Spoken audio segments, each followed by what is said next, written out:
Boa tarde, alunos, tudo bem? Aqui é a Tenente Amanda Saúde, para aqueles que confundiram minha voz na última aula, né? Ficaram lá no chat sem saber quem era. Pois é, Tenente Amanda Saúde. E a gente vai continuar hoje a parte de luzes e cores.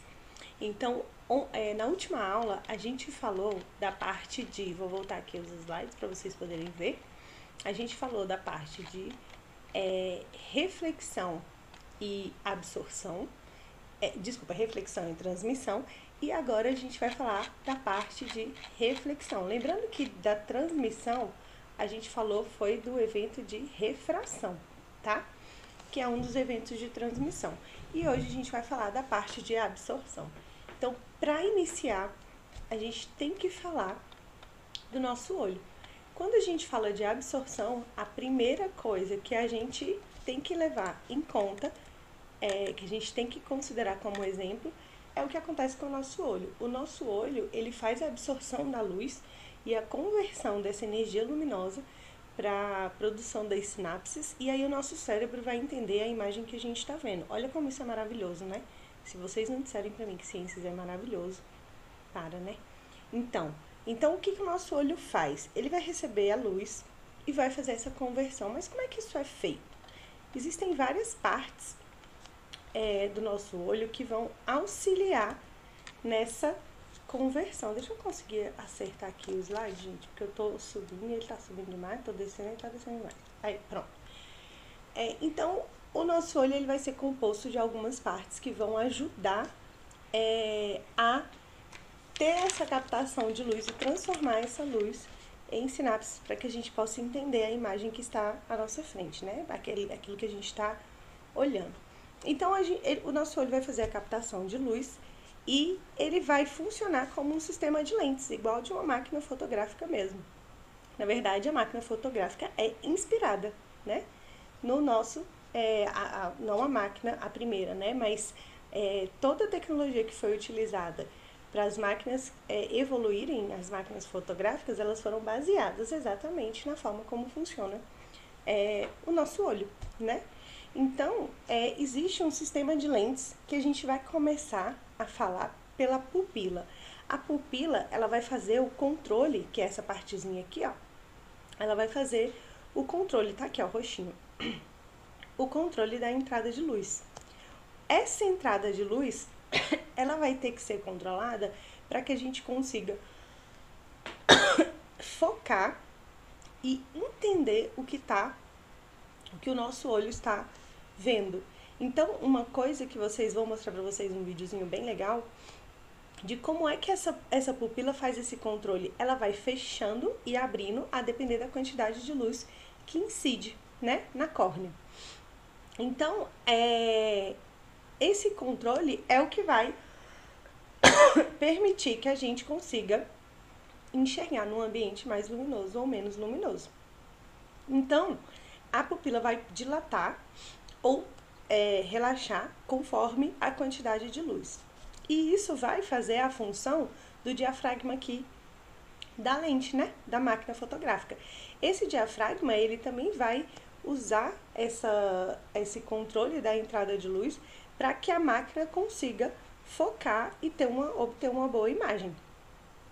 Então, antes de falar dos outros, eu vou colocar para vocês o videozinho da pupila dilatando para vocês verem como é que isso funciona, tá bom? Então, gente, olha só, tentem observar que quando a luz ele acende a luz, aparece uma luz ali no cantinho, ele vai reduzir. E quando fica no escuro, ele tende a aumentar. Conseguem observar? Pronto, para que vocês consigam fazer esse teste em casa, é só escurecer o ambiente, né? E clarear o olho. E aí tentem observar no espelho, dá certo. Se você tirar a luz de perto do olho, fechar o olho, dá certinho, tá? Coloca a luz, ele vai aparecer. Dá certinho, ele vai aparecer, tá bom, gente? Então façam essa tentativa aí e depois me contem.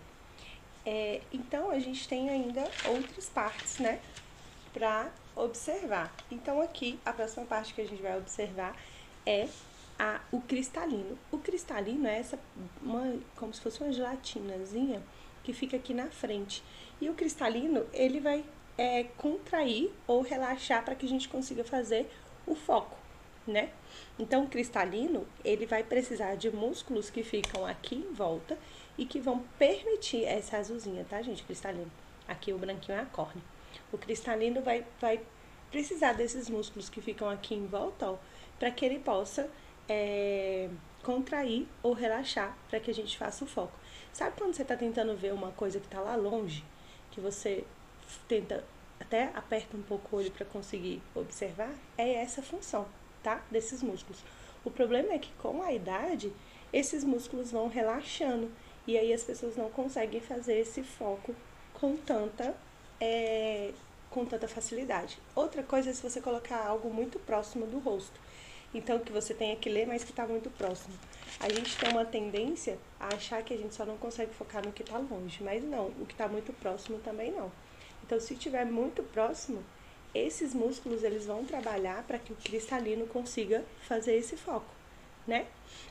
Então, com a idade, as pessoas tendem a diminuir o foco em objetos muito próximos. Então, aí precisa, né, da correção. Então, o cristalino vai fazer o papel das lentes, né, na nossa máquina fotográfica aqui. Então, ele vai permitir o foco.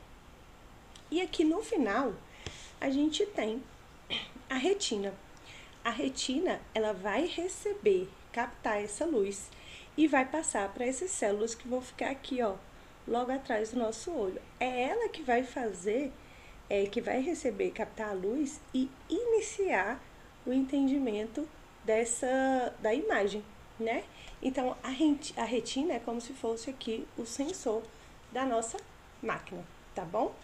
E aqui, só para vocês saberem, a córnea, ela vai fazer a função, então, do filtro, né? Que é essa primeira partezinha aqui, tá bom? Então, para vocês, essa imagem aqui, ela mostra exatamente o que eu estava falando do papel da retina. Quando a imagem, quando a luz é emitida e entra no nosso olho, ela vai sofrer refração. E essa refração vai fazer com que ela tenha um desvio. Então, a gente vê a imagem invertida. Ela chega na retina invertida. E aí, essas células que ficam aqui no fundo é que vão capturar essa imagem e passar para o nosso sistema nervoso, e aí a gente vai entender a imagem da forma correta. Não é que a gente está vendo o mundo invertido, não, tá, gente? Essa frase, ela não tem nada de correta, tá? Então, a gente chega na retina invertido, mas o nosso cérebro tem o entendimento de que ela da forma correta, tá bom? E isso vai acontecer também com a máquina fotográfica. Então, a luz vai ser absorvida, sofre refração aqui dentro da máquina e aí a imagem chega invertida.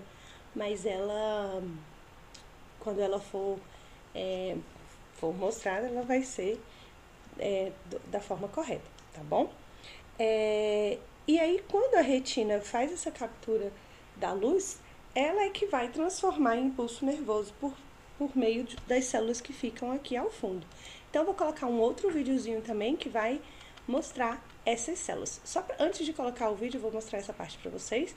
É a mesma figura, né, que estava ali em cima. E ela vai mostrar exatamente o quanto é parecido, né, o que acontece no nosso olho e na máquina fotográfica, tá bom? O que vai acontecer, então, com a estrutura da retina? Eu vou explicar essa parte e coloco o vídeo para vocês. A retina, ela vai ser formada das fibras nervosas que vão fazer a conexão com o nervo óptico, que vai levar toda essa informação para o nosso cérebro para que a gente possa processar e entender o que a gente está vendo, né? Não adianta só absorver a luz e não entender o que ela significa, né? Então, essa luz, ela vai entrar e aí vai passar por todos esses neurônios, todas essas fibras nervosas e vai chegar aqui aos cones e bastonetes. Os cones e bastonetes vão absorver a luz que chegar até eles e o que passar vai ser absorvido aqui no epitélio pigmentar. O interessante é que, assim, aqui embaixo a gente tem um vaso sanguíneo, né? Então, sabe quando a gente tira foto e sai com o olho vermelho? O que acontece? Acontece que a luz, ela tá chegando aqui nesse vaso sanguíneo e ela tá sendo refletida de volta. Então, é por isso que fica com o olho vermelho, né? Nosso sangue é vermelho, né? E é por isso. Então, a luz vai entrar, né? Voltando, a luz vai entrar, vai passar por todas essas fibras, chega aqui nos cônios e bastonetes, eles vão absorver essa luz e levar para as fibras nervosas, que vão levar esse impulso nervoso, né? Chega em forma de energia luminosa, é absorvido por cônios e bastonetes e volta, né? Em forma de impulso nervoso, para que chegue até o nosso nervo óptico e seja levado ao nosso sistema nervoso central, para que a imagem seja processada e entendida. Olha que interessante, essa estrutura, ela parece invertida, né? Porque a luz ela tem que passar por todas as fibras nervosas para depois ela chegar nos cônios e bastonetes e aí ela ser absorvida e voltar para as fibras nervosas. Mas por quê? Isso aqui é um exemplo de adaptação mesmo, evolução. O nosso olho, ele veio, evolutivamente falando, ele veio de funções, de estruturas que tinham a função de reconhecer a sombra, para que o animal se guiasse para a luz. Ele, ao invés de reconhecer a luz e ir para a luz, ele reconhecia a sombra e evitava a sombra para se guiar para a luz. Então, por isso que foi que acabou evoluindo dessa forma. E como nós somos adaptados a partir dessa forma, né? Nós evoluímos a partir dessa forma que se mostrou a mais adaptada, nós evoluímos mantendo a estrutura dessa forma, tá bom? Eu vou colocar o vídeo então. E aí aqui, gente, vocês já conseguem observar então a entrada, né, dessa luz e a passagem dela com aquela refração que eu mostrei para vocês. Essa refração, essa luz, ela vai entrar e ela vai ser levada até as células nervosas, né? Por meio desses cônios e bastonetes que estão aparecendo aqui, coloridinhos, estão vendo? Esses cônios e bastonetes vão absorver essa luz, e aí por isso que a gente vai dizer que é uma absorção.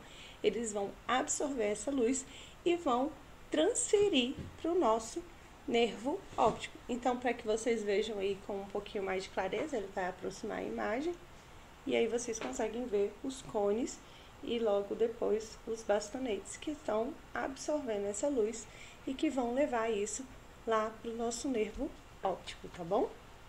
Então, gente, da mesma forma que vocês viram agora no vídeo, tá aqui nesse desenho, né? Então, tá aqui, a luz entra, passa por todas as fibras nervosas, chega nos cones e nos bastonetes, é absorvida, o que não for absorvido aqui, cai no epitélio pigmentar e vai ser absorvido no epitélio pigmentar, e o que caiu nos cones e nos bastonetes vai ser enviado pelas fibras ópticas, pelas fibras nervosas e vai cair no nosso nervo óptico. O nervo óptico é que vai levar essa informação para o nosso sistema nervoso central, beleza? Só pra gente dar continuidade, então, vamos falar de uma curiosidade que eu adoro, né, nessa parte. Algumas curiosidades, a gente vai ter uma aula depois só sobre curiosidades e aí a gente vai poder discutir um pouquinho melhor. Então, olha só, no fundo do olho, nessa parte aqui, final, a gente tem essa estrutura aqui, né, a fóvea, a mácula e o nervo óptico.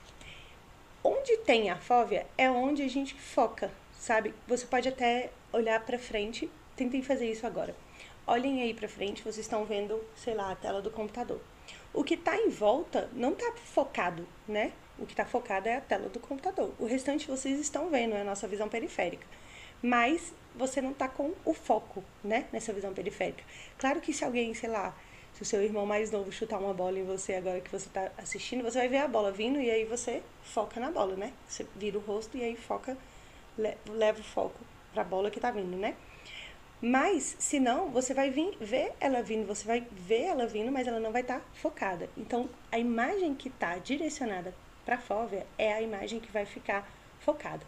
O restante, todo o resto aqui, são imagens da nossa visão periférica, né? E para que serve a visão periférica? Adaptativamente, evolutivamente, ela serve para uma questão de segurança. Se ele chutar a bola, ela vai acertar em você, então você sabe que a bola está vindo, né? E consegue se defender. Só que existe uma parte em que o nervo óptico precisa estar, e esse nervo óptico é de onde vai distribuir, né, todas essas partes, todas essas fibras nervosas pelo nosso olho e vai também levar, de onde vai sair também uma parte dos vasos sanguíneos, né? Só que nessa partezinha amarela aqui, ó, não tem como, não tem célula sensibilizadora aqui. Então, nessa parte aqui, se a imagem, qualquer imagem que vocês estiverem vendo, estiver nessa parte aqui, vocês não vão conseguir ver essa imagem. O que o nosso cérebro faz ele entende que o que está em volta, né, o que foi capturado aqui, deve ser igual para cá também. E não necessariamente é. Então, se você estiver olhando uma parede toda branca e essas células aqui em volta entenderem que a parede é branca, ele vai entender, ele vai preencher essa parte aqui como se a parede fosse branca. E não necessariamente é isso que você está vendo. Então, essa partezinha aqui vai gerar o que a gente chama de ponto cego. E o ponto cego, ele é interessante porque, sabe quando você está andando e aí você bate em alguma coisa que você nem viu? Então, ela estava no seu ponto cego. Provavelmente estava na sua visão periférica, você não deu a devida atenção, mas em algum momento chegou no seu ponto cego, né? E aí você não vai ver mesmo, né? Então, para vocês testarem isso, eu coloquei aqui uma imagem e eu vou pedir para vocês seguirem conforme eu for falando, tá bom? Então, gente, para que vocês façam o teste, vocês vão abrir a tela de vocês toda, né?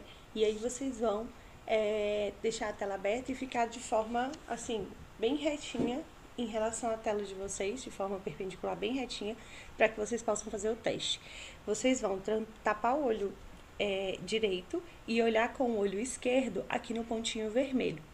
Então, vocês vão se afastar um pouco da tela, né? E aí vão ficar com o olho esquerdo fixo no pontinho vermelho. Daí, vocês vão começar a chegar para frente bem devagarinho, olhando fixamente para o pontinho vermelho. E vai chegar um momento que vocês não vão ver o pontinho verde. Consegue? Tentem fazer isso aí agora. Eu vou dar um tempinho para vocês tentarem, tá?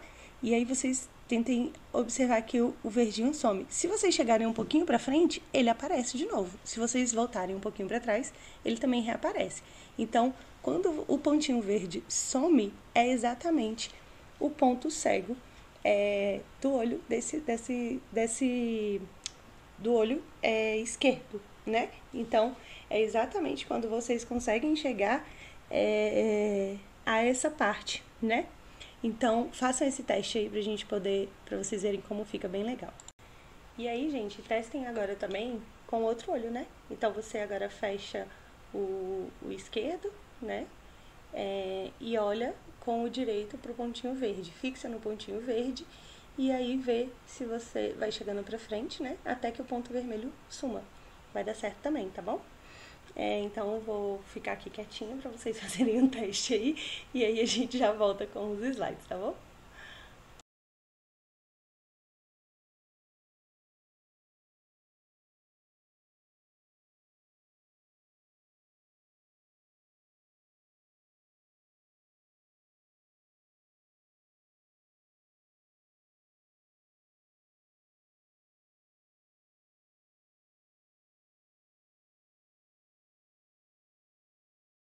E aí, gente, vale pensar também que esse ponto cego, ele não existe só, né, pro nosso olho. A gente tem que pensar também, por exemplo, dentro de um automóvel, onde você está usando os retrovisores, né, que vão, na verdade, usar os espelhos para refletir e para que você consiga ver o que está, né, à sua volta dentro do carro, para que você faça uma direção segura, eles também têm um ponto cego. Eles têm um ponto cego por causa da localização que o espelho está. Então, esse ponto cego aí é um pouquinho diferente do que acontece no nosso olho, mas também existe. Existe ainda o ponto cego do nosso olho, né? Então, o espelho, ele vai fazer essa função de te mostrar melhor a área que está ali para trás dele, mas existe o ponto cego do espelho e o ponto cego do nosso olho, né? Então, a gente tem que levar isso em consideração. Então, se por acaso esse motoqueiro entra aqui e esse carro tenta se deslocar, né? Se ele estiver no ponto cego, realmente não tem como a gente ver. Então, é importante a gente entender esse conceito também, até nesse sentido, tá bom? daí vamos para uma outra curiosidade, né? Por que alguns animais que têm o que a gente chama de visão noturna, eles ficam com a visão desse jeito aí, né? Ele é iluminada, né? quando a gente joga a luz no olho deles. Lembra que eu falei pra vocês que no nosso caso, como a gente tem um vaso sanguíneo passando no fundo, quando não dá tempo de fechar o olho, né? Antes de tirar a foto, a luz vai refletir de volta. E essa reflexão vai mostrar aquele olho vermelho das fotos, né? No caso desses animais, eles têm uma outra camada de células aqui, que a gente chama de tapetum lucidum, que ele vai refletir a luz absorvida. Então, não chega a mostrar o vermelho, né? O que vai acontecer? A luz que passou e que não foi absorvida lá na retina, né? Pelos cones e bastonetes, ela vai ser refletida de volta. E como ela é refletida de volta, aparece desse jeito aqui, né? E aí, por isso que fica dessa cor, tá? No caso desses animais, eles também vão ter, né, o ponto cego aqui. Esse disco óptico é muito parecido com o disco óptico, desculpa. O fundo do olho é muito parecido com o nosso, né? Então não tem muito o que dizer. E aqui, mais uma vez, o teste para que vocês tentem. Também vai funcionar com o xizinho e o pontinho, tá? Vou só ajustar aqui a imagem para que vocês possam ver melhor. Pronto, a imagem é ajustada para que vocês consigam fazer o teste do ponto cego de novo, tá bom? É só fechar o olho direito, fecha o olho direito e olha com o olho esquerdo pro pontinho preto e vai aproximando a cabeça da tela, e aí o xizinho vai sumir. Ou fecha o olho esquerdo e olha com o olho direito pro X e vai aproximando da tela, e aí o pontinho preto é que vai sumir dessa vez, tá bom? Meus amores, um beijo e até a próxima aula.